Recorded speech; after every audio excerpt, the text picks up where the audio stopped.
Ano? Magtatrabaho yan dito kasama namin? Madam naman! Baka maging pabigat pa yan dito. Saka kaya ba niya ng mga gawain panlalaki? Makakapagbuhat ba yan? Aba, sino bang boss sa atin? Hindi ba ako? Kaya ako ang masusunod. Isa pa, kawawa ang pamilya ng batang yan. Saka, kailangan ko po ng trabaho para sa mga maliliit kong kapatid na nag-aaral pa. Kakamatay lang po kasi ni Lolo kaya ako na lang ang makakatuwang ng nanay ko. Nakiusap po ako kay Madam Salvi na kung pwede ay mag-apply ako sa kangkungan niya. Hindi po kasi ako tinatanggap sa ibang trabaho. Ito na lang po talaga ang huling tsansa ko. Huwag po kayo mag-alala. Hindi po ako magiging pabigat sa inyo. Pag-aaralan ko po lahat ng trabaho dito. O, kita nyo na? Yang si Ivy, ang nanay niyan manikurista ko, kaya kilala ko ang batang yan. Masipag, saka matulungin sa pamilya. Pagbigyan na natin mga iho, kasi kawawa naman.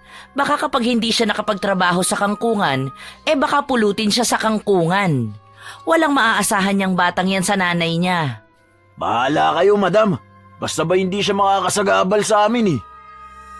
Hoy, babae pa rin yang si Ivy ha. Hindi porket panlalaki ang trabaho rito, hahayaan nyo na lang. Hanggat maaari, huwag ninyong pagbubuhatin ng sobrang bigat.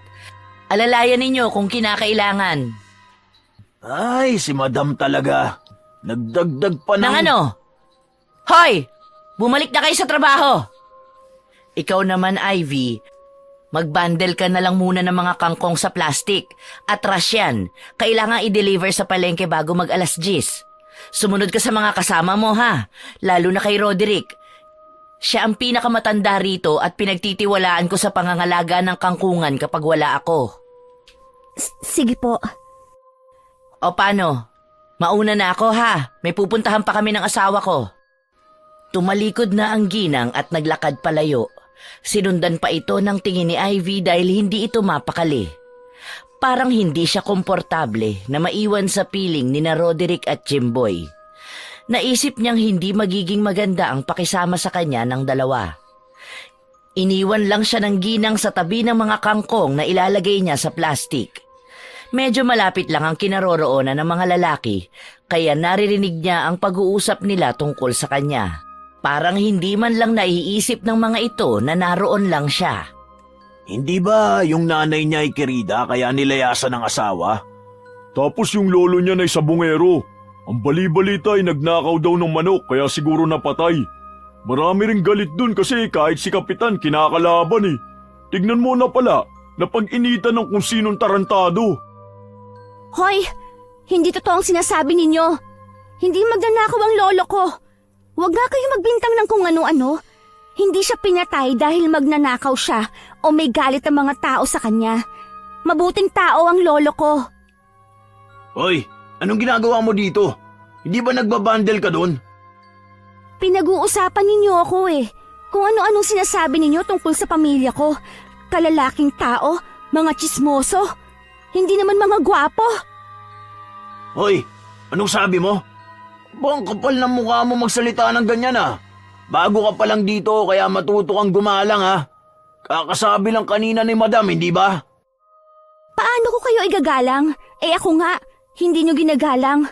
Hindi ba dapat mabait kayo sa mga babae? Aba sino ka ba ha? Anak ka lang naman ng isang kirida at magnanakaw eh. Tigil-tigilan ninyo ang pagsasabi ng kung ano-ano tungkol sa aking ina at lolo. Babae lang ako, pero hindi malambot ang puso ko. Lalaban ako kapag kinakailangan. Hoy, yung binabandel mo nagsipaglaglagan. Di ka marunong magbandel ng tama. Napatingin si Ivy sa mga kangkong na natapos niyang ibandel. Nanlumo siya nang makita ang mga ito na nagsisipaglaglagan sa lupa. Hindi kasi mahigpit ang pagkakatali niya sa plastik kaya madali itong nakalas. Agad siyang lumapit sa mga nahulog na kangkong at nataranta dahil sa dami ng kanyang sisimutin at ibabandel ulit ng panibago. Hoy, paano ba to? Patulong naman. Aba, yabang mo kanina, palpa ka naman pala pagdating sa trabaho. Sabi na kay madam kasi, dapat hindi na tinanggap ang babaeng yan. Panigurado magiging pabigat lang yan dito. Kaya nga tol eh. Huwag na natin siya tulungan. Hayaan natin siya para magsawa at siya na mismo ang umalis dito. Tama, magandang ideya ang naisip mo. Balik na tayo sa ginagawa natin. Hoy, kayo ang walang pakisama. Nahihirapan na yung tao dito. Hindi nyo man lang tinutulungan. Dapat nga, ginagabayan ninyo ako dito eh. Kasi bago pa lang ako sa trabaho at hindi pa sanay sa mga gawain. Abay, magsanay ka. Kanya-kanya tayo ng gawain dito. Kung hindi mo kayang gawin yung iyo, edi umalis ka. Nagpakawala ng malalim na buntong hininga si Ivy dahil sa pakikitungo ng dalawang lalaki. Kung hindi lang dahil sa sitwasyon ng pamilya niya, hindi siya magtatrabaho sa kangkungan na yon. Wala nang ibang tumanggap sa kanya sa trabaho dahil sa kahihiyang nangyari sa kanila. Simula pa nung una, wala talaga siyang maaasahan sa kanyang ina, kaya ang lolo niya ang nakatuwang niya sa lahat ng bagay. Ngunit isang araw, bigla na lang itong natagpuan na patay sa damuhan. Hindi nila alam kung sino ang salarin. Napaka-brutal ng nangyari sa lolo niya, pero pinilit niyang magpakatatag dahil mag-isa na lang siyang kumikilos para sa pamilya niya. Hindi naman sila sinusustentuhan ng tatay niya dahil may iba na itong asawa at mga anak. Mabuti na lang at nagbagandang loob si Madam Salvi dahil tinanggap siya sa kangkungan nito kahit para lang sa mga lalaki ang trabaho rito. Samantala, nagmamadali niyang sinimot ang mga nalaglag na kangkong. Habang abala siya sa kanyang ginagawa, napansin niya ang makalyong kamay na kumuha ng isa sa mga sinisimot niya. Pagtingin niya, bumungad sa kanya ang isang lalaki na sa tansya niya ay nasa edad 60 na dahil medyo ubani na ang buhok nito.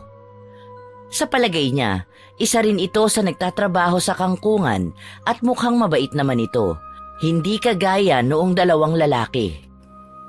Salamat po, Tay, sa pagtulong. Bago ka pa lang dito, ano? Ngayon lang kita nakita eh. Opo, kapapasok ko lang dito. Sa lahat ng trabahador dito sa kangkungan, ikaw lang ang babae. Buti at pinayagan ka ni Madam. Opo kakilala din po kasi namin kaya nakaswerte ako. Hindi ka marunong magtali. Dapat hihigpitan mo mabuti kasi pag hindi maayos ang pagkakatali niyan, maglalaglagan talaga kasi siksikan laman ng isang plastik eh. Gamitan mo ng puwersa. Patunayan mo sa dalawang yun na kahit babae ka, mapapakinabangan ka rito. Opo, salamat po. Mabuti na lang po at dumating kayo. Alam kong magagabayan ninyo ako sa mga gawain dito. Maghapon mo yung gagawin ngayon. Bukas agahan mo ang pasok at tuturuan kita sa ibang gawain. Sige po, aagahan ko po bukas. Pangako yan. Natuwa si Ivy dahil sa wakas, may kasamahan na siya sa trabaho na nakakaunawa sa kanya at hindi siya hinuhusgahan. Nakangiti siya habang inaayos ang mga nalaglag na kangkong sa lupa. Si Cal Lando naman ay tinulungan siya hanggang sa matapos na ang mga ito. Kinabukasan, maagang pumasok ng trabaho si Ivy dahil sa bilin ni Cal Lando. Pagdating doon, nakita niya ang mga nagkukumpulang tao. Hindi lang mga trabahador ng kangkungan ang naroon, pati na rin ang mga residente. Pagkakita sa kanila, may kung anong bumara sa dibdib ni Ivy. Pamilyar kasi sa kanya ang ganoong sitwasyon. Nangyari na ito noong matagpo ang pinatay ang kanyang lolo. Kaya kapag ang mga tao ay nagkakatipon at hindi maganda ang aura ng mukha ng mga ito, paniguradong may hindi magandang nangyari. Hanggang sa narinig niya ang pagbusina ng isang ambulansya at kasunod naman ito ang patrol ng pulis. Mas lalong lumakas ang tibok ng kanyang puso dahil kapag ang mga sasakyang ito ay dumating, kumpirmadong may masamang nagaganap. Nakiusyoso lang siya sa mga tao at pilit na nakipagsiksikan sa karamihan hanggang sa makita niya ang pinagkakaguluhan nila. Napatakip siya sa bibig dahil sa nasaksihan. Patay na tao, wakwak ang dibdib hanggang sikmura at nakatirik ang mata. Pinag-aralan muna ito ng mga pulis bago ilagay sa body bag. Nandoon din si Madam Salvi At halata sa mukha nito ang tensyon dahil sa mga nangyayari. Nagtanong-tanong siya sa mga tao roon at napag-alaman niyang matagal na raw nangyayari ang ganong insidente. Hindi raw malaman kung sino ang taong gumagawa ng ganong krimen sa lugar nila. Kagaya ng lolo niya, hindi rin maintindihan kung sino ang salarin. Hindi niya lang alam na hindi lang pala sa lolo niya unang beses na nangyari yun. Masyado siyang nag-focus noon sa pagdadalamhati dito at pagdadala ng mabigat na pasanin ng pamilya niya. Napag-alaman din niya na ang mga bangkay na natagpuan ay isa sa mga trabahador sa kangkungan. Hindi pumasok si Kalando ng araw na yun. Nagkaroon ng hinala si Ivy dahil sa narinig niyang pinag-uusapan ni na Roderick at Jimboy. Sigurado ako na ang pumatay sa taong yun ay walang iba kundi si Kalando. Hindi ba yung si Robert ay kaaway na matandang yun dahil lagi siyang pinag-iinitan? Yun din ang sabi nung Ali kanina eh. Kagabi daw, pagkatapos nating umalis, nakita yung dalawa na magkasama. Malamang nagkainitan, di yun, nagkapatayan. Sa tingin ko si Kalando may lahi siyang aswang eh. Alam mo ba na simula nang dumating yung matanda na yan dito sa lugar natin, dumami na ng dumami ang natatagpo ang patay. Hindi lang yan ha. Ang weird ng bahay niya. Ang dami mga kung ano-anong nakasabit. Mga gamit yata ng aswang yun eh. Siguro nga tama ka. Di rin magandang hinala ako sa matandang yan eh. Kaya siguro hindi siya pumasok kasi natatakot siyang magpakita dahil sa ginawa niya. Hoy! Nagchichismisan na naman kayong dalawa dyan sa halip na nagtatrabaho. Wala na nga dito yung tao. Pinag-uusapan nyo pa at pinag-iisipan ng kung ano-ano. Ikaw, bakit ka nandito? Bakit ka nakikialam sa usapan namin? Hindi ba dapat nagtatrabaho ka? Paano ako makakagawa ng maayos dito? Ang ingay-ingay ninyo. Ba, akala mo kung sino ka. Kung di ka lang babae na, bangasan na kita sa mukha eh. Hoy Ivy, may malaking kasalanan kang ginawa dito sa kangkungan natin. Napalingon si Ivy sa likuran nang marinig ang boses ni Madam Salvi na tumatawag sa kanya. Agad siyang humarap sa ginang habang nanginginig ang mga kamay. Naisip niyang makakatikim siya ng sermon mula rito. Ano po yon, madam? Nagreklamo yung may pwesto sa palengkeng pinagdalhan natin. Nalanta raw yung ibang kangkong dahil hindi mo siguro nilagyan ng butas. Tapos yung iba naman natuyo dahil hinayaan mong mainitan ng sikat ng araw. Sa sobrang galit ng may-ari ng gulayan, hindi na sila kukuha ng kangkong sa atin. Pasensya na po, madam. Tinanggap kita dito sa kangkungan ko dahil sa pagpupumilit mo at naaawa ako sa pamilya mo. Pero bakit hindi mo inaayos ang trabaho mo? Hindi na po mauulit, madam. Sorry po talaga. Mamayang gabi, maiiwang ka rito. Maglilinis ka ng buong paligid at dapat bukas walang makikitang kahit kaunting laglag ng dahon mula sa puno. Maliwanag! Sige po, madam. Tatanggapin ko po ang parusa ninyo. Sige na, dyan na kayo. High blood na nga ako dahil sa insidente ng pagpatay kanina. Dinagdagan mo pa, Ivy. Nakakairita! Pagkaalis ni Madam Salvi, nagtawanan sina Roderick at Jimboy dahil sa kapalpakan ni Ivy. Wala namang ibang nagawa ang dalaga kundi ang mapayuko at mahiya. Sinabi pa ng mga ito sa kanya na umalis na lang siya sa kangkungan dahil hindi talaga bagay sa kanya ang trabahong yun. Tahimik na napaiyak si Ivy. Naalala niya ang mga trabaho na pinasukan niya dati. Palagi siyang nasisisante dahil sa bawat trabaho na kanyang ginagawa, lagi na lang siyang may nagagawang isang palpak na bagay. Kinagabihan, naiwan nga siyang mag-isa sa kangkungan dahil kailangan niyang tanggapin ang parusa ni Madam Salvi. Nairita siya nang makita ang maraming nagtambak na basura na ikinalat ni na Roderick at Jimboy para lalo siyang pahirapan. Gayunpaman, sinimulan pa rin niya ang paglilinis at binilisan ng kilos para maaga siyang matapos. Sa sobrang dami ng kanyang nilinis, inabot siya ng 10:00 doon.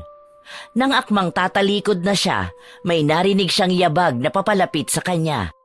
Luminga siya sa paligid at nagbaka sakaling may parating na tao sa kinaroroonan niya, pero walang mahagip na kahit sino ang kanyang paningin. Kaya nagsimula na siyang kutuban ng hindi maganda at lumakas ang tibok ng kanyang puso. Maya-maya pa, nakita niya ang isang papalapit na anino sa kanyang kinatatayuan.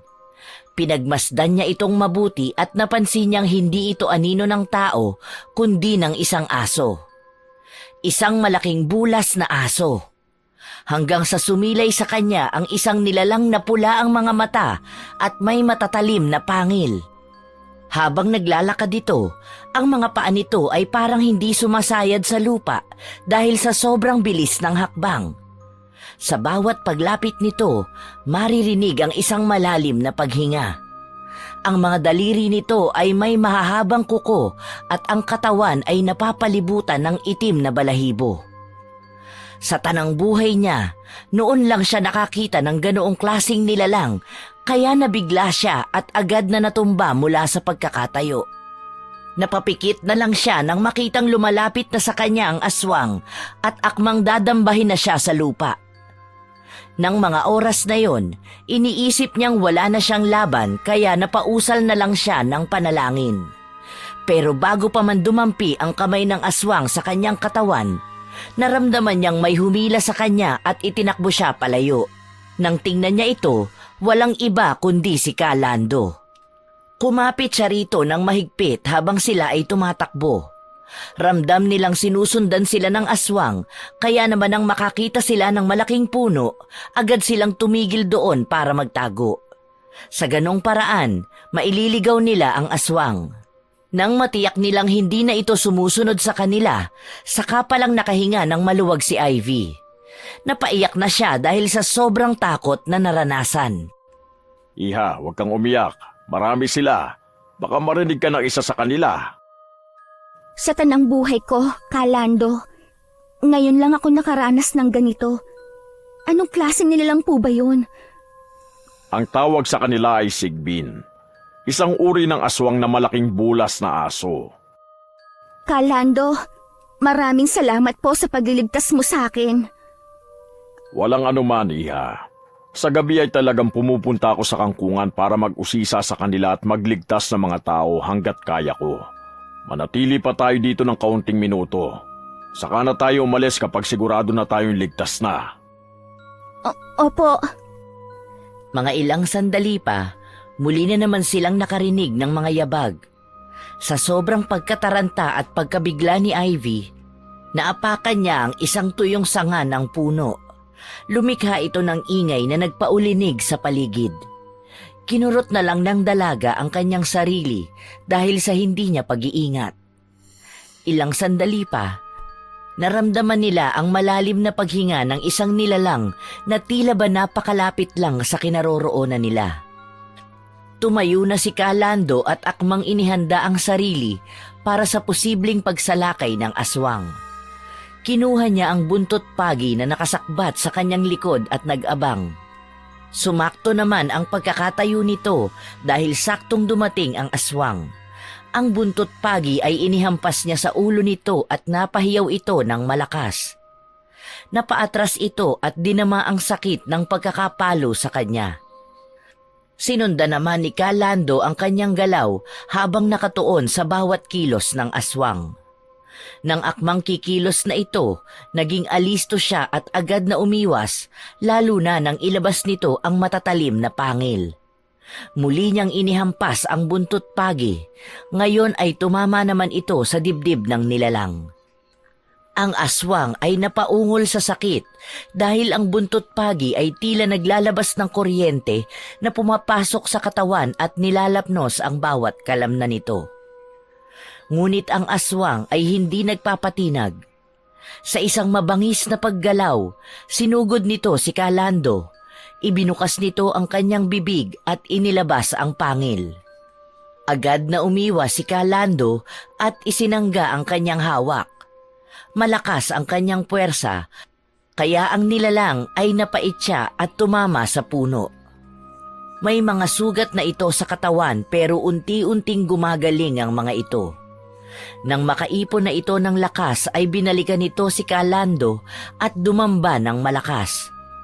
Natumba ang matanda at nang ito ay bumagsak sa lupa, umibabaw ang aswang sa kanya at siya ay akmang sasakmalin. Gayunpaman, alisto si Kalando, nangapa ito sa kanyang bulsa at may kinuha. Isang puting bulaklak na nagliliwanag sa dilim. Piniga niya ito at nang tumulo na ang katas, itinapat sa bunganga ng aswang. Nang malunok ng nilalang ang katas ay agad itong umungol ng napakalakas. Umalis ito sa ibabaw ni Kalando at bigla na lang nangisay at pagkuway natunaw at naging abo. Hindi makapaniwala si Ivy sa mga nasaksihan. Pakiramdam niya ay parang nanonood siya ng pelikula. Nang wala na ang aswang ay saka siya lumapit kay Kalando na noon ay hingal na hingal dahil sa sobrang pagod.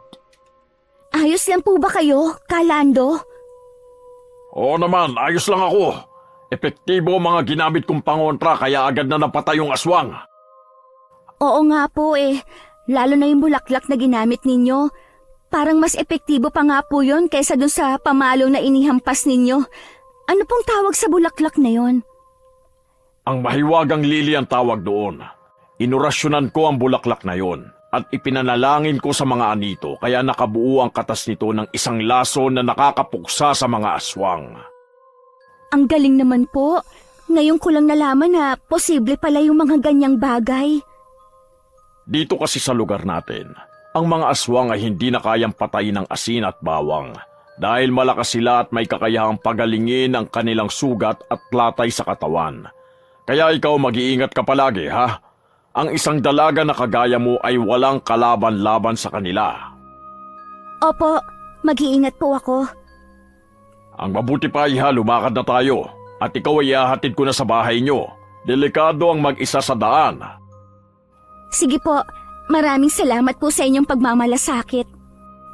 Nagsimula nang lumakad ang dalawa. Habang sila ay nasa daan, nakita nila ang isang bangkay na nakahandusay ang katawan sa lupa. Ang damit nito ay nagkapunit-punit at nagkalat sa paligid at ang muka nito ay namumutla at puno ng dugo. Kitang-kita ang malalaking sugat sa dibdib at tiyan at parang hinugot ang mga laman nito. Sa itsura ng lalaki, halatang pinatay ito ng aswang. Sa pagkakataong yun, saglit na nagbalik sa kanyang alaala ang mga panahon na nakita niya ang lolo niyang wala ng laman loob ang sikmura. Gayunpaman, sinikap niyang pakalmahin ang sarili dahil gusto niyang malaman kung anong nangyari sa taong yun. Tumigil muna sila saglit sa tabi ng bangkay at napansin ni Ivy na tinititigan itong mabuti ni Kalando. Kawawa naman po siya. Napatay siya ng aswang nang walang kalaban-laban. Parang ganito din po ang nangyari sa lolo ko noon. Kilala ko ang taong yan. Siya ay isa sa aking mga kaibigan. Wala siyang asawa at mga anak kaya mag-isa lang sa buhay. Sa tingin ko ay pinatay siya ng sigbin. Baka sila din po ang pumatay kay lolo. Kawawa naman po sila. Dapat makamit nila ang hustisya sa pagkamatay nila. Ang mabuti pa, ako na lang ang maglibing sa kanya. Ayoko namang hayaan siya dito hanggang kinabukasan. Kalando, delikado po ang gagawin ninyo. Baka mamaya may makakita sa inyo tapos isipin pa nila na ikaw ang pumatay sa lalaking yan. Mas uunahin ko pa ba yung isipin kaysa sa labi ng kaibigan na kailangan kong pagmalasakitan? Hindi niyo po ba siya ibuburol muna? Wala akong pera para doon, iha. At alam kong wala din pera ang kaibigan ko. Kung hindi ko ito gagawin, mabubulok na lang siya rito. Mailagay ko man lang siya sa tamang lugar na dapat paglagyan ng bangkay niya ay ayos na yon. Pero Kalando, alam mo naman ang mga tao dito. Diyan ka na muna at hahanap ako ng lugar na pwedeng paglibingan. Magtago ka sa mga puno at hindi naman ako lalayo, ha? Wala nang nagawa si Ivy kundi ang sumunod kay Kalando, kahit alam niyang delikado ang gagawin ng matanda. Dahan-dahan itong binuhat ang bangkay at luminga-linga sa paligid. Tila ba naghahanap ng lupang pwedeng hukayin upang ilibing ang labi ng lalaki. Si Ivy naman ay binantayan ng paligid, nag-aabang sa kanilang kinaroroonan dahil baka mamaya ay may taong dumating at mag-isip ng hindi maganda sa ginagawa ni Kalando. Maya-maya, napansin niya na parang may gumagalaw sa talahiban na malapit sa kanila, kaya agad siyang kinabahan at sinikap na maging alisto. Ilang sandali pa ay bumalik na ang kanyang hinihintay. Napansin niya na puno ng dugo at putik ang katawan nito. Kalando, magpalit po agad kayo ng damit ha. Baka mamaya may makakita sa inyo. Oo, Iha, huwag ka mag-alala. Malapit na rin naman ang bahay ko. Kaunti na lang ang lalakarin. Magpapalit muna ako ng damit bago kita ihatid sa inyo. Maraming salamat po ngayong gabi, Kalando. Dahil po sa inyo, parang nabuhay ang lolo ko. Ganito din po kasi niya ako protektahan. Iha, ano ka ba? Pwede mo naman akong ituring na parang totoo mong lolo. Pwede mo rin akong tawaging lolo dahil may edad na rin naman ako. Sige po, lolo. Yan, ikaw ang kauna-unahan kong apo. Napatawa din si Ivy dahil sa pagtawa ni Kalando. Nang gabing yun ay nakauwi siya ng ligtas dahil inihatid siya nito sa kanilang bahay. Labis ang pasasalamat niya rito dahil sa pagmamalasakit na ipinamalas nito sa kanya. Kinabukasan ay nalungkot siya dahil hindi ito pumasok sa trabaho. Hanggang sa naisipan niyang puntahan ito sa bahay at nagdala ng ilang pasalubong bilang pasasalamat at pagtanaw ng utang na loob sa kabutihan nito sa kanya. Gayunpaman, pagdating doon ay iba ang kanyang naabutan. Nakita niya si Kalando na nakabitin sa isang tali at nilalatigo ng mga kalalakihan. Nakita niya doon sina Roderick at Jimboy na nakatayo lang at tinitingnan ang ginagawa sa matanda. Lumapit siya sa mga ito para magtanong. Anong nangyayari? Bakit nila sinasaktan si Kalando? Yang Kalando mong yan, may nakahuli na kagabi. Siya nga ang serial killer dito sa lugar natin. May nakakita sa kanyang buhat niya ang isang patay na lalaki tapos nilibing ito sa lupa. Sabi na sa'yo may lahing aswang ang matandang yan. Ano? Hindi totoong sinasabi ninyo. Hindi pumapatay si Kalando at yung nangyari kagabi. Ako magpapatunay na hindi siya ang pumatay sa lalaki dahil kasama niya ako. Nakita lang namin yung bangkay at dahil kilala siya ni Kalando, siya na ang naglibing sa bangkay. Saka alam ko na kung anong pumapatay sa mga tao sa lugar natin. Hindi sila tao, kundi mga aswang na kung tawagin ay sigbin. Sigbin? Anong pinagsasasabi mo? Umalis ka na nga lang dito kung wala kang masasabing matino. Hindi ako aalis dito. Patutunayan ko sa kanila na hindi totoo ang paratang nila kay Kalando. Di patunayan mo. Ang tanong, maniniwala ba sila sa'yo? Sa kabila ng sinabing yon ni Roderick, hindi pa rin nagpatinag si Ivy. Tumayo siya sa gitna ng mga taong nagkukumpulan sa paligid ni Kalando. Sinabi niya sa mga ito na mali sila ng paratang sa kanya dahil nakita niya ang lahat ng pangyayari. Sinabi din niya na alam na niya kung anong klaseng nilalang ang gumagawa ng mga pagpatay sa lugar nila. Sa kabila ng pagsisikap niyang ipaunawa sa mga ito ang katotohanan, wala pa ring naniwala sa kanya at pinagtawanan lang siya ng mga tao. Ipinagpatuloy lang nila ang pagpapahirap kay Kalando hanggang sa tuluyan ng manghina ang katawan ng matanda. Nakita ni Ivy na halos naghahabol na ito ng hininga kaya hindi niya mapigilan ang sarili na lapitan ito. Pinigilan niya ang mga lalaki sa ginagawa nila at lumapit siya kay Kalando. Niyakap niya ang duguan nitong katawan. Kalando, Lolo, bakit ninyo po hinayaan ang sarili niyo na saktan ng mga taong ito? Alam niyo naman po na wala kayong kasalanan, hindi ba? Dapat lumaban kayo. Dapat pinagtanggol ninyo ang sarili ninyo. Hindi nila alam ang ginagawa nila, Apo. Lolo naman, hindi niyo sila hinayaan. Sa'yo ko na ipagkakatiwala ang mahiwagang Lily. Gamitin mo yan sa kabutihan. Gamitin mo yun para ubusin ang lahat ng aswang dito. Hindi mo yung pwedeng ibigay sa iba dahil sa iyo lang tatalabang kapangyarihan yan. Ikaw ang magmamay-ari ng bulaklak na yan. Pagpasok mo sa bahay ko, makikita mo yun agad. Huwag ka nang magdalawang isip na kuhanin yun. Lolo naman, huwag ninyong sabihin yan. Lumaban kayo. Malakas kayo, hindi ba? Huwag muna kayong mawala. Iniwan na ako ng lolo ko. Pati ba naman ikaw? Pagkasabi ni Ivy noon, nakita niyang lumaglag ang kamay ni Calando. Tanda na hindi na nito kinaya ang pananakit sa kanya. Niyakap niya ng mahigpit ang katawan ng matanda.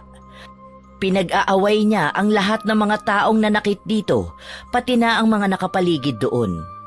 Wala man lang ginawa ang mga ito kundi magsipag-alisan nang makitang patay na si Calando. Naiwang mag-isa doon si Ivy habang umiiyak sa tabi ng matanda. Mga ilang sandali pa, naghanap siya ng mapaglilibingan nito at naghukay doon. Pagkatapos ay sa kanya ito inilibing. Pumasok siya sa loob ng bahay nito para hanapin ang mahiwagang lili at pagpasok doon, nakita niya ang isang puting bulaklak na nakalagay sa isang garapon na may lamang kumikinang na tubig. Kumuha din siya ng iba pang pangontra sa aswang, gaya ng buntot pagi. Isinilid niya ito sa dala niyang bag saka umalis na para umuwi sa kanilang bahay. Habang naglalakad si Ivy, narinig niya ang malakas na paghakbang papalapit sa kanya. Tumaas ang balahibo niya sa batok at naramdaman niya ang pagkilos ng isang nilalang mula sa kanyang likuran. Paglingon niya, nakita niya ang aswang na sigbin. Ang mga mata nito ay nagniningning sa dilim at ang bunganga nito ay naglalaman ng matatalim na ngipin. Parang natuklaw ng ahas si Ivy sa kinatatayuan niya. Sa kabila ng panangga na dala niya, parang hindi niya kayang harapin ng mag-isa ang nilalang na yun. Hindi siya makapaniwala sa nakikita niya at hindi niya alam kung paano magsisimula, kung paano makikipaglaban dito. Biglang sumugod ang aswang. Mabilis na pumunta ito papunta kay Ivy at halos hindi niya ito mahagilap. Napaatras na lang siya at nagsimulang tumakbo. Gayunpaman, mas mabilis ang aswang kaysa sa kanya. Nahabol siya nito at parang lindol na niyanig nito ang lupa kaya agad siyang natumba. Pinilit pa rin niyang bumangon at nag-isip ng paraan kung paano makakalaban dito. Sa tingin kasi niya ay malakas ito at mabilis kumilos, kaya kailangan niyang maging alisto at tansyahin ang bawat galaw niya. Sa kabila noon, hindi niya alam kung paano ito gagawin dahil unang beses lang ito nangyari sa kanya. Sinimulan na ng sigbin na manipulahin ang mga anino sa paligid at hindi makakita si Ivy dahil dumilim ang kanyang kinaroroonan dahil sa dami ng mga anino na nakapaligid. Siguro ay ginawa ito ng aswang para hindi na siya makatakas pa, kaya naman ang mga sandaling yon ay tanging ang malaking bulas lang na aso ang kanyang nakikita. Hindi nagpatinag si Ivy. Kinuha niya ang dala niyang buntot pagi at sinimulang hampasin ng aswang sa mga parte ng katawan nito na madali niyang mapapahina. Nagtamo ito ng mga latay, pero agad din niyong gumaling at nanumbalik ang lakas nito. Muli itong dumamba ng malakas at natumba si Ivy. Pumaibabaw ito sa kanya at saka inilabas ang matatalim na ngipin. Umaalulong ng napakalakas kaya halos mabingi na ang dalaga. Tinusok ng matalas nitong kuko ang kanyang leeg at napahiyaw siya sa sobrang sakit. Pilit niyang iwinawalsik ang katawan ng aswang pero hindi makaya ng kanyang lakas para alisin ang katawan nitong nakadagan sa kanya. Hanggang sa naalala niya ang mahiwagang lili. Bagamat nahihirapan siyang gumalaw, pilit niya itong kinuha sa kanyang bag. Nang mailabas niya ito, pilit niyang piniga ang bulaklak. Nang kumatas ito, pilit niyang inilapit sa bunganga ng aswang. Mas alisto ang kalaban kaysa sa kanya, kaya naman agad itong nakailag. Nagpumilit pa rin si Ivy hanggang sa napapunas ang katas ng bulaklak sa sikmura ng aswang nang hindi niya sinasadya. Napansin niya na lumikha ito ng malaking sugat at napahiyaw ang aswang dahil sa sobrang hapdi. Umalis ito sa pagkakadagan sa kanya at unti-unting kumalat ang sugat sa buong katawan. Ilang sandali pa, natunaw ang aswang at naging abo. Nawala na rin ang mga anino na bumabalot sa paligid. Nakahinga ng maluwag si Ivy dahil sa wakas ay napatay niya ito. Gayunpaman, dinadamdam niya ang sakit ng sugat sa kanyang leeg, kaya hinawakan niya ito ng kamay niyang may kataspa ng mahiwagang lili. Nagulat siya dahil nawala ang hapdi na kanyang nararamdaman at parang nawala rin ng dugo nito. Noon niya natuklasan ang mga kapangyarihan ng bulaklak na yon. Hindi lang pala ito sa bunganga ng aswang ipinapatak. Pwede rin pala yung gamitin sa ibang parte ng katawan nito. Bukod pa roon, nakakagaling din ito ng sugat. Masyadong malakas at alisto ang aswang, kaya ang kailangan niyang gawin ay pag-aralan ang bawat kilos nito upang malaman kung paano ito patutumbahin. Bagamat hingal na hingal at pagod na pagod sa pakikipaglaban, tumayo na si Ivy. Simula sa gabing yun, handa na siyang gawin ang bagong misyon. Pagdating sa bahay, nag-ensayo si Ivy. Inisip niya kung paano gumalaw ang aswang at pinag-aralan kung paano tatamaan ang katawan nito upang hindi na ito makapanlaban. Una, nilagyan niya ng katas ng mahiwagang lili ang buntot pagi, pero napansin niyang napakabilis pala nitong matuyo. Hanggang sa matuklasan niya na kapag pinalo niya ng buntot pagi ang aswang, manghihina ito pansamantala. Ito ang pinaka-perpektong paraan para ipahid sa katawan nito ang katas ng bulaklak. Ilang linggo ang lumipas. Nagkaroon na naman ng insidente ng pagpatay. Hindi lang isa kundi 5 ang natagpo ang patay. Ang bangkay ng mga ito ay nagkalat sa kanilang lugar, sa daan man o sa damuhan. Nang mga panahong yun, naguguluhan na ang mga tao dahil patay na si Calando na pinagbibintangan nilang serial killer pero patuloy pa rin ang kaso ng pagpatay. Gusto sana niyang magsalita pero hindi niya alam kung sino ang paniniwalaan. Habang nagtatrabaho sa kangkungan, tuliro ang kanyang isip dahil iniisip niya kung bakit napakarami yata ng mga ito at hindi nauubos. Nagulat siya nang bigla na lang siyang batukan ng isang lalaki. Pagharap niya rito, si Roderick ang bumungad sa kanya. Hoy, Ivy, may papagawa sana ako sa'yo eh. Ano yung ipagagawa mo? Hindi ba alam mo ang bahay ni na Madam Salvi? Maghapon kasi siyang hindi pumunta sa kangkungan. Ngayon ang araw ng sahuran. Bakit? Hindi niyo ba alam kung saan ang bahay niya? Hindi ba kayo ang matagal na niyang tauhan? Alam namin, pero pwede bang ikaw na lang ang kumuha ng pera sa kanya? May pupuntahan kasi kami nitong si Jimboy eh. Ano bang pupuntahan ninyo? Mahalaga ba yan? Kasi kung hindi yan mahalaga, baka pwedeng kayo na lang ang kumuha. Hindi yung iuutos niyo pa sa akin. Sumunod ka na lang kasi sa amin. Mahirap ba yun? Sa sahod ka rin naman, di ba? Makikinabang ka rin sa ipapagawa namin sa'yo. Ang mga taong ito talaga, walang pakisama. Nakakainis! Bagamat labag sa loob, napilitan si Ivy na puntahan ang bahay ni Madam Salvi. Mabuti na lang at natandaan niya ang daan papunta rito dahil minsan na siyang naisama ng kanyang ina rito noong bata pa siya. Ibang-iba na ang itsura nito kumpara noong huli niyang nakita.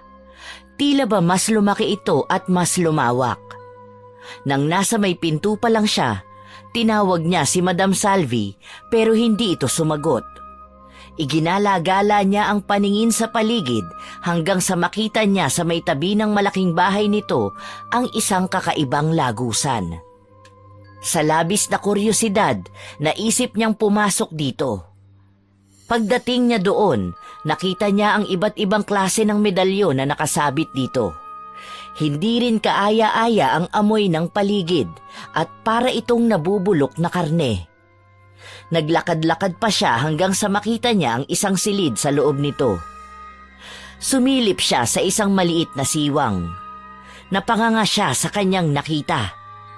Natagpuan niya doon si Madam Salvi kasama ang malaking bulas na aso na kinakalaban nila ni Kalando. Sa tingin niya ay pinapakain niya ang mga ito dahil meron doong isang malaking palanggana na puno ng mga karne at dugo. Napaatras siya dahil hindi siya makapaniwala sa nasaksihan. Sa hindi inaasahang pagkakataon, natabig niya ang lata kaya nakalikha siya ng ingay. Alam niyang narinig ito ni Madam Salvi dahil naramdaman niya ang mga kaluskos ng paa palapit sa kanya. Nagmadali siyang umalis sa lugar na yon, pero bago pa man siya makalabas, may humila sa kanyang buhok. Anong ginagawa mo rito? Bakit ka pumasok dito? Kanina pa po ako tumatawag sa may pinto ng inyong bahay, pero hindi po kayo sumasagot. Nakita ko po ang lagusan papunta dito at na-curious po ako kaya pumasok ako. May nakita ka ba? Sumagot ka! Wala po akong nakita. Magmamaang-maangang ka pa? Imposibleng wala kang nakita. Nandito ka sa loob ah! Bakit po kayo nag-aalaga ng mga ganong klaseng nilalang? Ang laki na po nung napeperwisyo nila sa ating lugar. Marami nang namatay at maraming pamilyang nawalan ng mahal sa buhay. Wala ka nang pakialam doon. Bakit? Sino ka ba para magsalita sa akin ng ganyan? Pero Madam Salvi, hindi po ganyan ang tingin ko sa inyo. Sa totoo lang po mataas ang tingin ko sa inyo dahil malaki ang naitulong nyo sa pamilya ko at sa akin. Babayaran kita ng maraming pera. Ilihim mo lang ang tungkol dito at siguraduhin mong hindi ito makakalabas kahit kanino. Hindi po ako mukhang pera. Ipaglalaban ko po kung anong tama. Ang mga nilalang na yan, ang dahilan kung bakit namatay ang lolo ko at kung bakit napagbintangan at pinatay si Kalando. Aba, matigas kang bata ka ha? Kung hindi mo gagawin ang gusto ko, isusunod na kita sa kanila. Pagkasabi ni Madam Salvi noon, kinuha nito ang isang tali at iginapos ang kamay ni Ivy. Dinala siya nito sa isang silid na puno ng dugo at maraming kutsilyo at malalaking itak. Sa tingin niya, dito kinakatay ang mga karneng kinakain ng mga sigbin. Itinulak siya ng ginang sa sahig at sa isang iglap ay biglang nagbago ang anyo nito. Ito ay naging isang nakakatakot na nilalang na may malaking katawan at malamarmol na balat. Itim na itim ang kulay nito. Meron itong mahahabang kuko at pangil. Umalulong ito ng malakas at halos dumagundong ang buong kwarto. Nangangatal na si Ivy dahil hindi niya alam kung paano kukunin ang kanyang mga pangontra sa loob ng bag dahil nakatali ang kanyang mga kamay. Sa isang iglap, lumapit ito sa kanya at naglalaway na tiningnan ang buo niyang katawan. Nang akmang sasakmali na siya nito, nakapa niya sa sahig ang isang matalim na bagay at agad na naisaksak yun sa likod ng aswang. Agad itong napahiyaw sa sakit at kaagad na lumayo sa kanya. Sinamantala naman ni Ivy ang pagkakataon para matanggal ang nakatali sa kanyang kamay. Kaagad niyang kinuha mula sa kanyang bag ang mahiwagang lili at agad na piniga ito upang kumatas. Lumapit siya kay Madam Salvi at ipinahid yon sa katawan nito. Lalo itong nanghina dahil sa katas ng bulaklak. Sa pagkakataong yon, nagmadaling umalis si Ivy. Bago siya makalabas, napadaan siya sa silid ng mga sigbin. Iniisip niya na lupigin na ang mga ito ng oras na yon. Pero nang makita niya kung gaano karami ang bilang ng mga ito, hindi na niya itinuloy. Lumabas na siya sa lugar na yon at dumaan sa lagusang dinaanan niya kanina.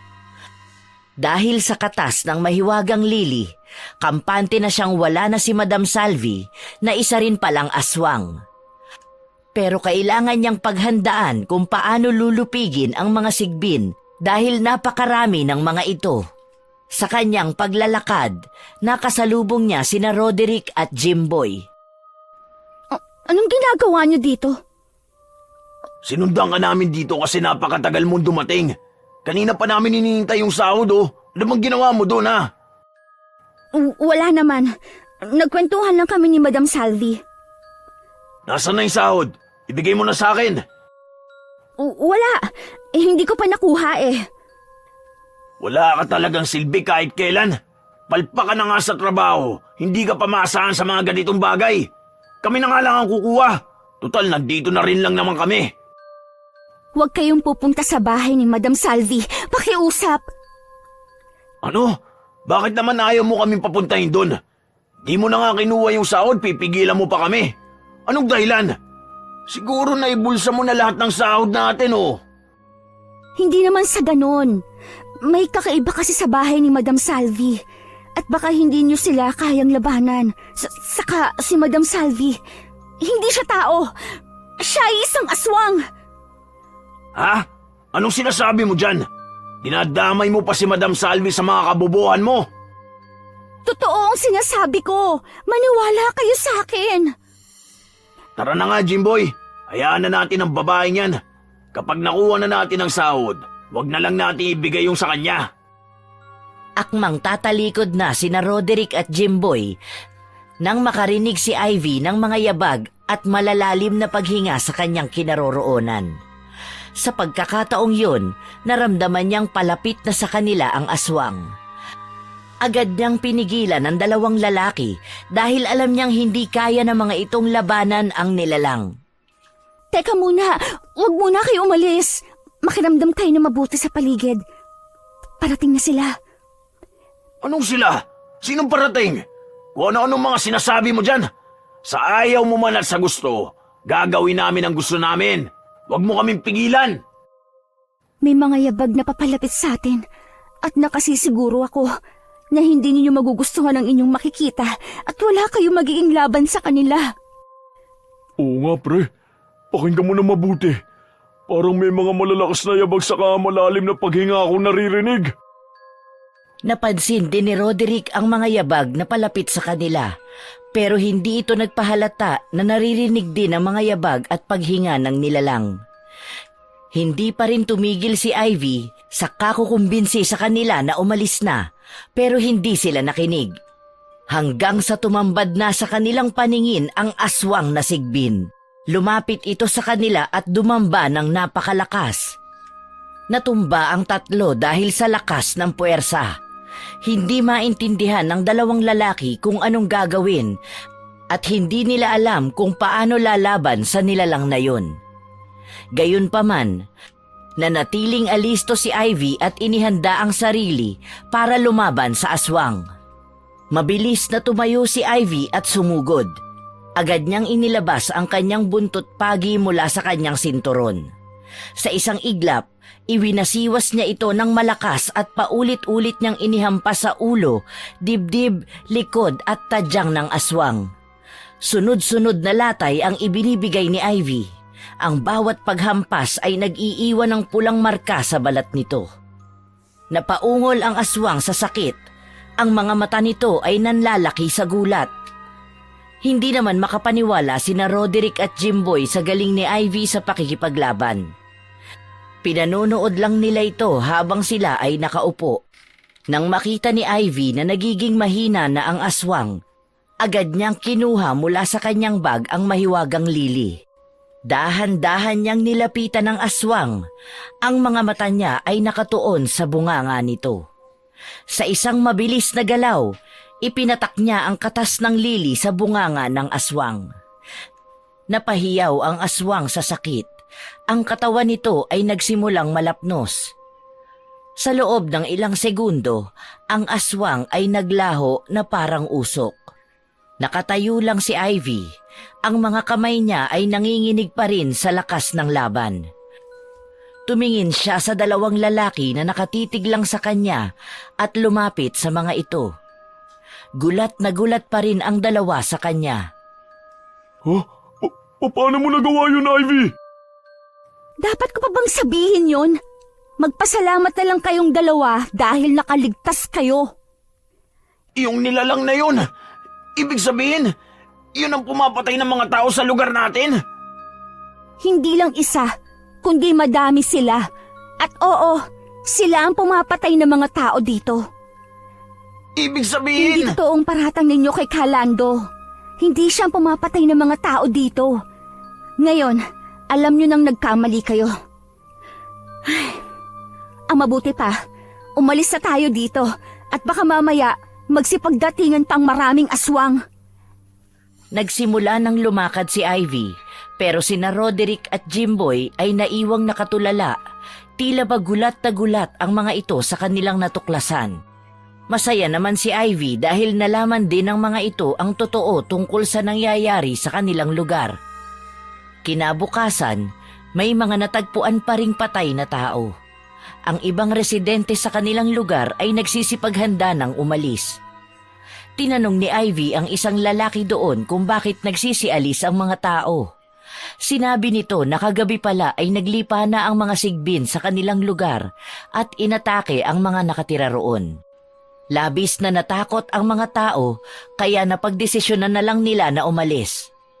Ang iba naman ay nanatili na roon dahil ayaw nilang iwanan ang kanilang hanap buhay at mga pananim.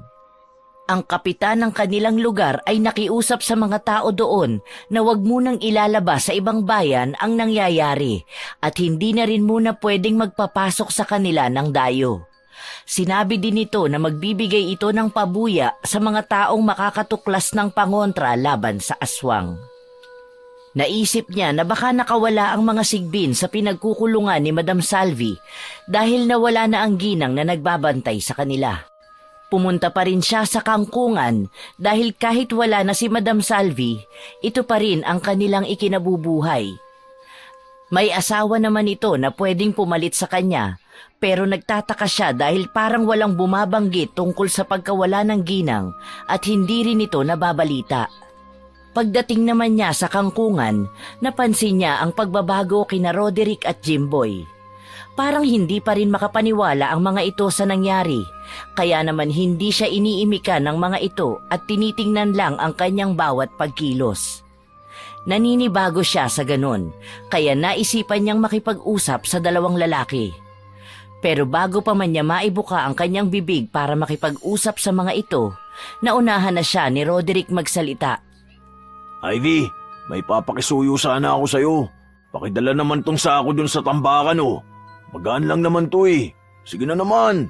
Dami lang namin ginagawa. Aba, himala! Ang bait mong mag-utos ngayon, ha? Nagmamadali na kami dito. Sundin mo na lang yung inuutos ko. Saglit lang, ha? Saglit lang! May trabaho din ako dito. Minamadali ko din to. Uy, Ivy. Anong tawag dun sa ginamit mong pangontra sa aswang kagabi? Bakit mo tinatanong? Wala naman. Ang angas lang kasi. Hindi ba asin at bawang ang pangontra sa mga aswang? Bakit bulaklak yung ginamit mo? Sabi kasi ni Kalando, hindi na raw tumatalab sa kanila mga ganun lang dahil masyadong malakas sa mga sigbin. Ano bang klaseng bulaklak yun? Mahiwagang lili ang tawag doon. Akin na nga yan. Hindi tayo matatapos sa trabaho kung makikipagkwentuhan ka lang sa akin. Kinuha ni Ivy ang hawak na gamit ni Roderick para dalhin sa tambakan. Napansin din niya na parang nag-iba ang aura ng mukha nito nang sabihin niya kung anong tawag doon sa bulaklak. Gayunpaman, ipinagkibit balikat na lang niya ito. Kinagabihan, kalmado lang naglalakad si Ivy sa gitna ng madilim na daan dahil handa naman siya sa parating na aswang kung sakali. Habang naglalakad, unti-unting lumapit ang tunog ng mga yapak sa likuran niya. Alam niyang parating na ang sigbin at hindi na siya nagulat. Sa halip, nagmadali siyang naghanap sa kanyang bag. Mabilis niyang inilabas ang kanyang mga gamit at sinimulang hanapin ang buntot pagi. Ngunit nang abutin niya ang loob ng bag, tila may kulang. Kinapakapa niya ang mga sulok nito ngunit wala siyang makita. Nag-alala siya sa kanyang sitwasyon dahil alam niyang napakahalaga ng mga bagay na ito sa kanyang seguridad. Sunod niyang hinanap ang mahiwagang lili pero hindi niya rin ito mahanap. Naramdaman na niya ang pagdapo ng malamig na hangin sa kanyang balat. Ang paglapit ng sigbin ay nagdulot sa kanya ng takot ngunit hindi siya nagpatinag. Nagsimula siyang maghanap muli ngunit hindi pa rin niya nakita ang kanyang mga hinahanap. Hanggang sa lumapit na sa kanya ang aswang at dumamba ng malakas.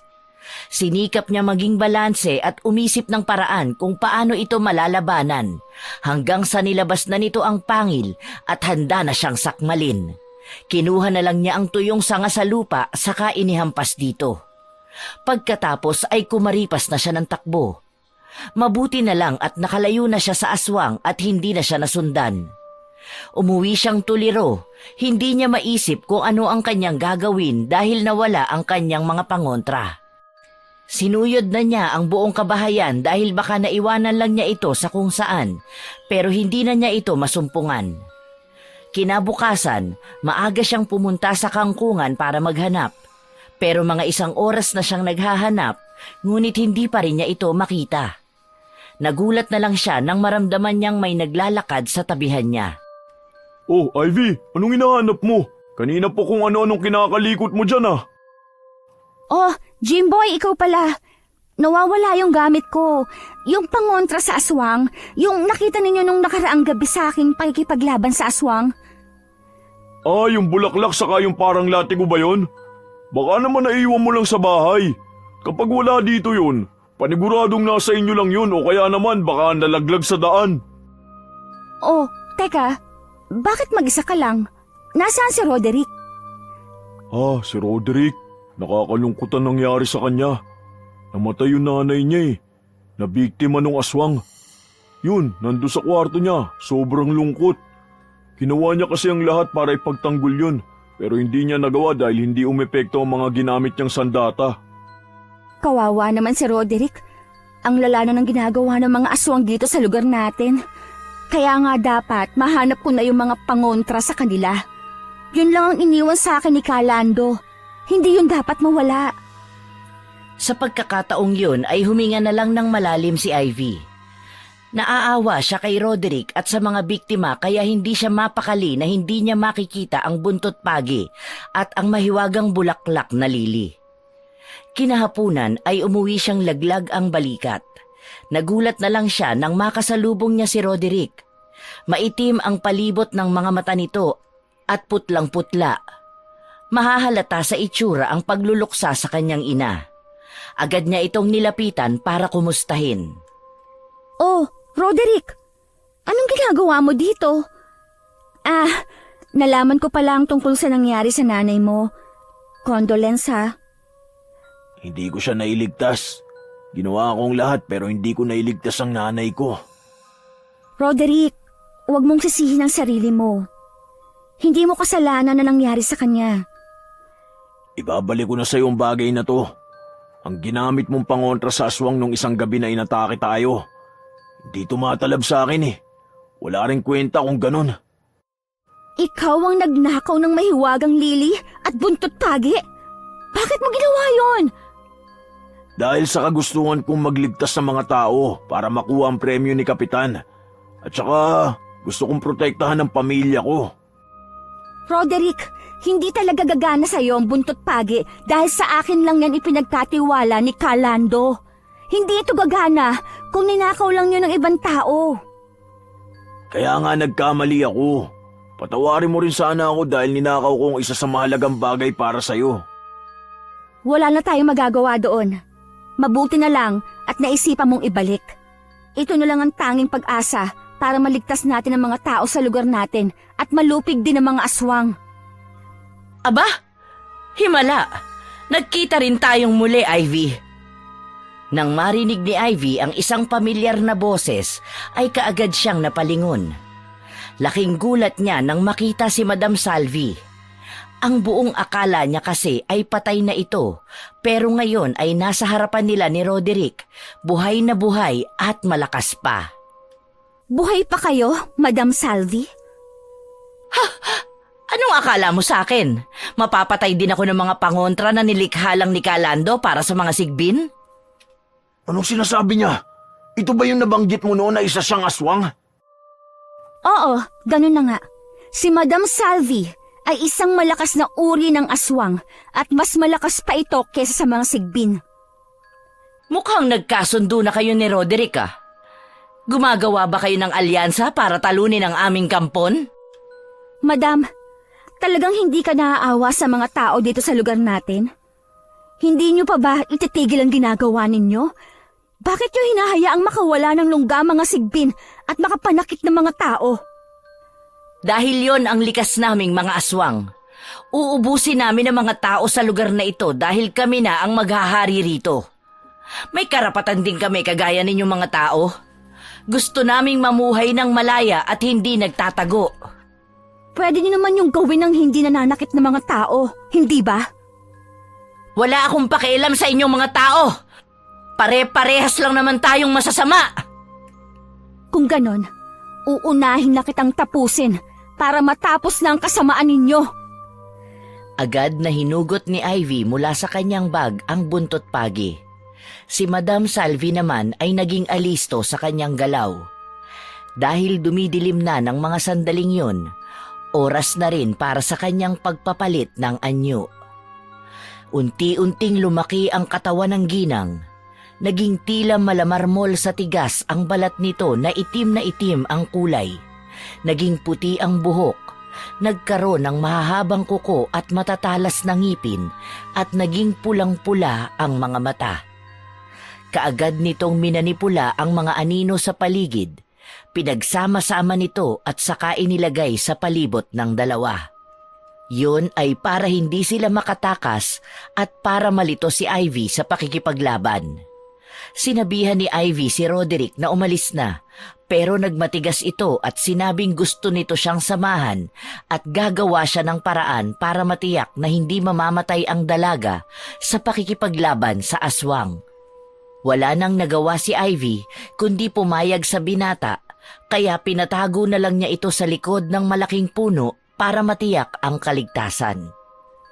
Agad na sumugod si Ivy sa aswang at ito ay kanyang hinampas sa ulo. Sa kasamaang palad ay parang hindi man lang ito nasaktan at wala man lang latay na nagmarka sa katawan. Muli niya itong hinampas sa dibdib hanggang sa sikmura pero naabangan ng nilalang ang kanyang kilos kaya agad siya nitong binuhat at pinag-itsahan. Makailang beses ding tumilapon si Ivy. Napakalakas ng puwersa nito at wala siyang magawa. Hanggang sa tinulungan na siya ni Roderick, kinuha nito ang isang matabang sanga ng punong kahoy at inihampas sa aswang pero wala itong nagawa dahil hindi nasasaktan ang nilalang sa tama ng kahoy sa katawan. Ilang beses din na tumilapon ang katawan ng binata hanggang sa sinakmal na siya ng aswang at tinusok ng kuko ang leeg. Napahiyaw sa sakit ang lalaki dahil paunti-unti nang umaagos ang dugo sa kanyang leeg. Naisipan ni Ivy na kuhanin ang mahiwagang lili sa kanyang bag. Kaagad niya itong pinakatas at ang katas ay pinatulo sa mismong katawan ng aswang. Napasigaw ito sa sakit at kaagad na bumitaw kay Roderick. Pinuntahan naman ni Ivy ang kaawa-awang lalaki at pinakatas muli ang bulaklak para pagalingin ang sugat nito. Nagulat na lang siya nang hawakan ni Roderick ang kanyang braso at pinigilan siya sa gagawin niya. Makakatulong ang katas ng mahiwagang lili para gumaling ang sugat mo. Hindi mo na kailangan gawin to, Ivy. Umalis ka na dito. Iligtas mo ang sarili mo habang nanghihina pa si Madam Salvi. Hindi siya natunaw at naging abo sa loob ng ilang minuto. Ibig sabihin, manunumpalik pa ang kanyang lakas at hindi mo na kaya makipaglaban sa kanya. Anong pinabalak mong gawin? Ipapain mo ba ang sarili mo? Hindi! Hindi ko pwedeng hayaan ng ganon. Pero ikaw lang ang makakapagpagana sa kapangyarihan ng mahiwagang lili. Kung mamamatay ka, sino na magliligtas sa mga tao? Paano ang naiwan kong pamilya? Si Jimboy! Paano na si Jimboy? Pero hindi mo ito pwedeng gawin. Hindi ka pwedeng mamatay. Kailangan ka ng mga kapatid mo. Mas kailangan ka nila. Maililigtas mo sila pero ako hindi. Pakiusap, umalis ka na. Pakiusap, umalis na lang tayo dito pareho. Hindi kita matitiis kahit palagi mo akong inaaway. Patawarin mo ko kung palagi kitang inaaway noon. Ngayon ko napatunayan na kahit isa kang babae at produkto ng magulong pamilya, magagawa mo pa rin iligtas at ipagtanggol ang ating lugar laban sa mga aswang. Kaya hinihiling ko sa iyo na patuloy kang mabuhay hanggang sa maubos silang lahat sa lugar natin. Kung yan ang gusto mo, Hindi kita bibiguin. Poprotektahan ko ang pamilya mo at mga kapatid mo. Uubusin ko ang lahat ng aswang sa lugar natin at ililigtas ko ang lahat ng mga residente dito. Isang mapait na ngiti ang sumilay sa labi ni Roderick pagkasabi niya noon. Labis na ang panghihina ng binata at kapansin-pansin na ang pagbabago sa kanyang anyo dahil nalalaso na ng laway ng aswang ang kanyang katawan. Malayo na siya sa dating Roderick. Bumitaw si Ivy sa pagkakahawa kay Roderick at mabilis na tumakbo palayo. Ang aswang na si Madam Salvi naman ay patuloy na nanghihina at nangingisay dahil sa epekto ng mahiwagang lili. Tumulo ang mga luha ni Ivy habang tumatakbo siya. Hindi pa rin niya matanggap na may isang taong nagsakripisyo ng buhay para sa kanya. Gayunpaman, alang-alang sa mga huling salita ni Roderick, nagpakatatag siya at ipinangako sa sarili na tutuparin niya ang pangako niya sa binata. Kinabukasan, natagpuan ng mga tao ang bangkay ni Roderick sa lugar na pinag-iwanan ni Ivy. Hindi pa rin pinapapasok ang mga pulis doon kaya't nagkukumpulan ng mga tao sa paligid. Napakalala ng nangyari sa katawan ni Roderick. Gulagulanit ang kanyang damit, nakaluwa ang mga mata, wakwak ang lalamunan hanggang sikmura at putol ang dalawang paa. Sa gitna ng mga nagkukumpulang tao ay naroon si Jimboy. Napakalungkot ng itsura at hindi makapaniwala sa nangyari sa kanyang kaibigan. Nang makita ito ni Ivy, kaagad siyang lumapit upang palakasin ang loob nito. Alam niyang nagdadalamhati si Jimboy sa pagkawala ng isang taong mahalaga sa buhay niya. Tinapik ni Ivy ang balikat ng binata nang makalapit siya rito. Bakit sa dami ng tao si Roderick pa? Kamamatay lang ng nanay niya tapos sumunod naman siya agad. Parang kapatid na ang turing ko sa kanya eh. Dahil nung iniwan ako ng kuya ko, siya na ang nakasama ko sa lahat ng bagay. Isinakripisyo niya ang sarili niya para sa kaligtasan ng lahat.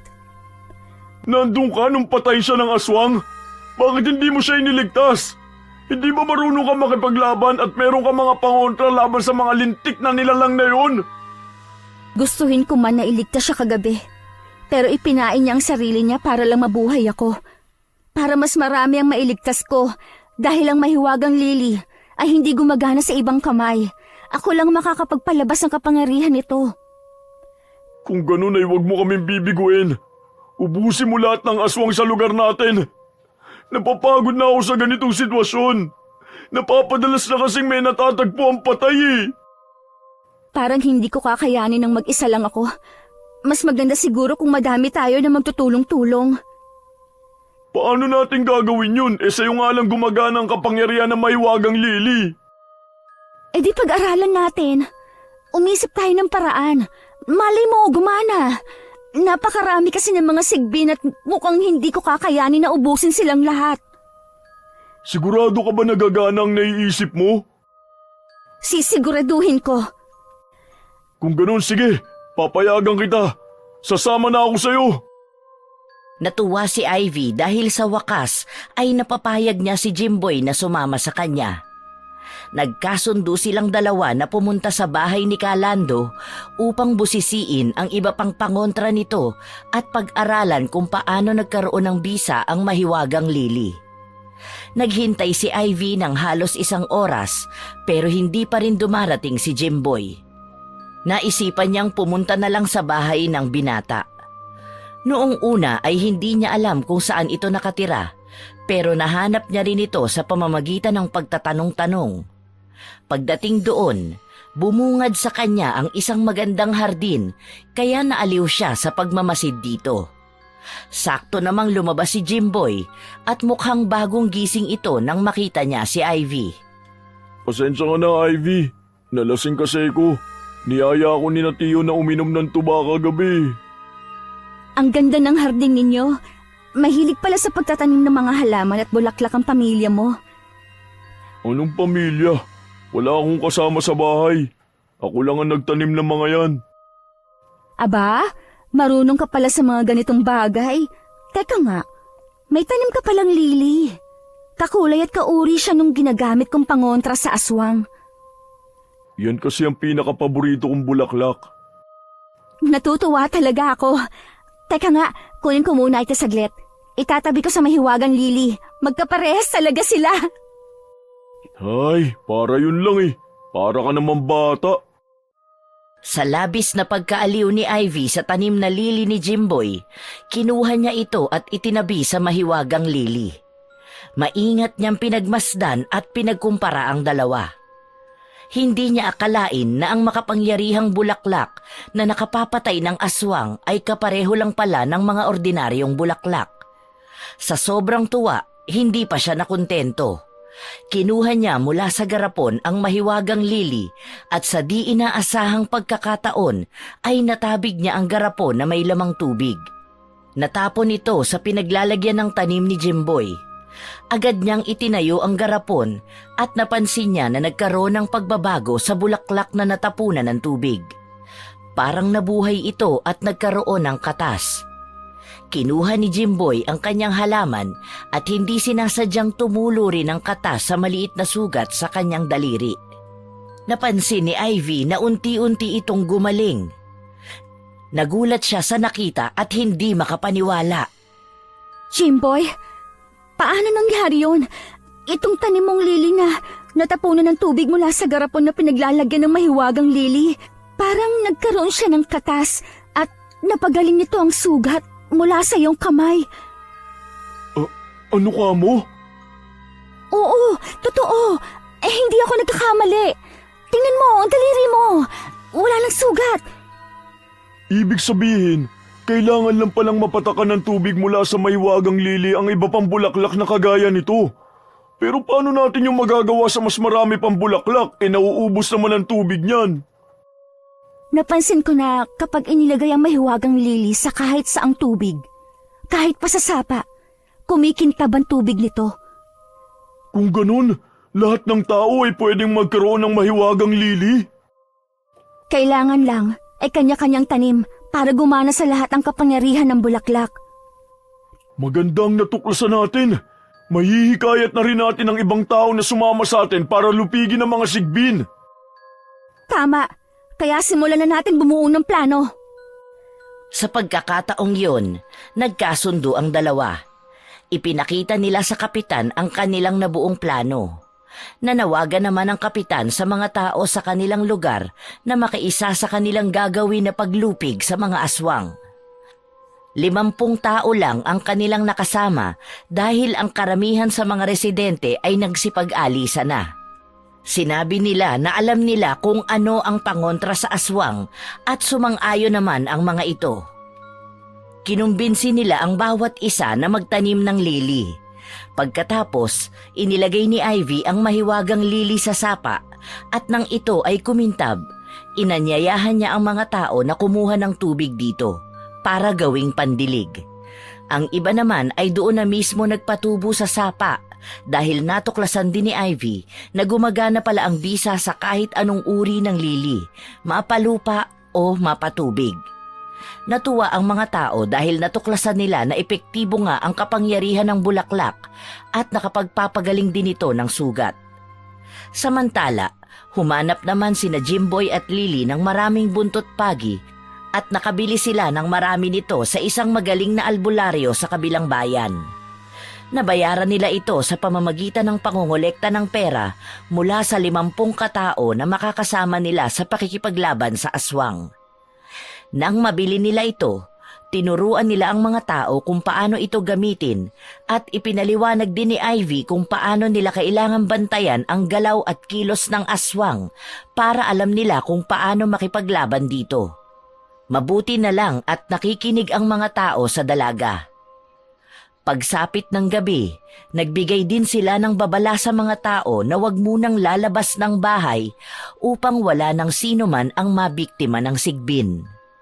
Dahil dito, wala nang natagpo ang patay sa kanilang lugar.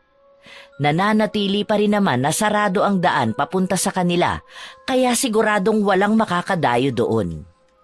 Nang maging handa na ang lahat, tinipo ni na Jimboy at Ivy ang mga residente at siniguradong handa na sila sa magiging laban pati ang pangontra nila.